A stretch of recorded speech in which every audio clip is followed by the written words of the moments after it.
Et pour un empire, je ne veux me dévêtir, puisque sans contrefaçon, je suis un dragon. Tout cela avec Zulza.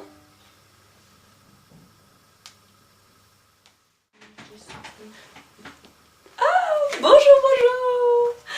Aujourd'hui, mes très chers amis téléspectateurs, attention à vos mirettes. Devinez qui qu'est-ce que nous accueillons? Ouf. Moi, rien n'y penser, j'en ai la chair de pouf, hein. Bon allez ma grande, ressaisis-toi.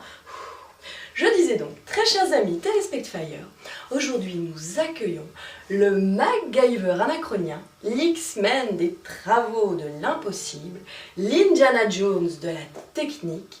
Il est à la faille ce que la farine est au lambasse. J'ai nommé le magnifique Thierry Darlet. Alors Thierry, certains racontent que vous auriez la vitalité des elfes, la sagesse des scarabées, la patience des rouloumés. On raconte même que vous ne dormez pas et ne mangez pas pendant bon nombre de jours. Moi j'ai même entendu dire qu'à la nuit tombée, vous erriez dans la plaine, le regard vide, le teint blafard, en répétant sans cesse les mêmes mots. Café, café. Ouf, oh là là.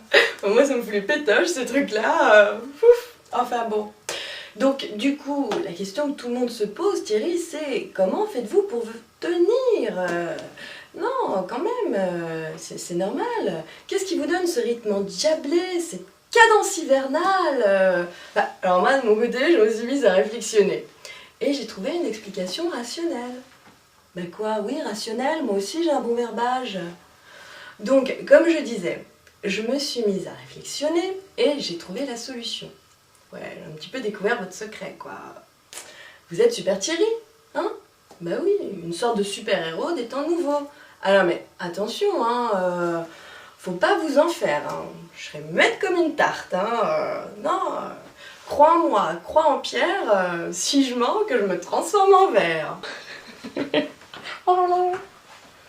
Et pour un empire, je ne veux me dévêtir, puisque sans contrefaçon, je suis un dragon. Tout cela avec Zulza.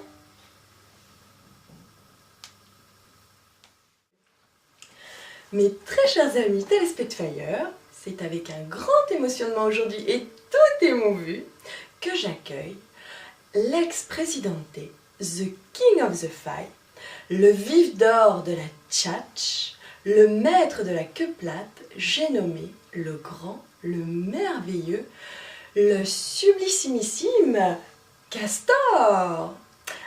Alors, monsieur Castor, Castor, c'est un bien drôle de nom pour un grand gaillard comme vous. Ça a un rapport avec les deux héros de la mythologie, vous savez, le grand guerrier et le petit. Mais si, tout poilu, la star du manège enchanté. Ne seriez pas un peu jaloux de son succès avec Margot? Enfin bon, revenons à Anachrone. C'est une femme qui a joué un rôle important dans votre vie. Comment ça qui est ça? Anachrone. Vous alors, est-ce que vous êtes distrait? Enfin bon. Je m'interrogation d'un petit peu. Non, parce que vous nous dites que là, c'est la dernière. Mais enfin, c'est pas la première fois. Hein.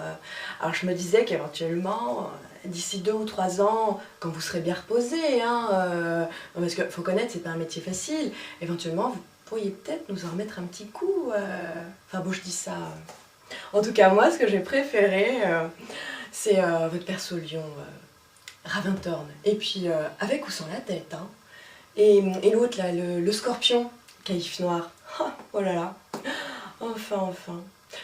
Et dites-moi, entre nous, scorpion, lion, castor, vous seriez pas un peu zoophile, vous?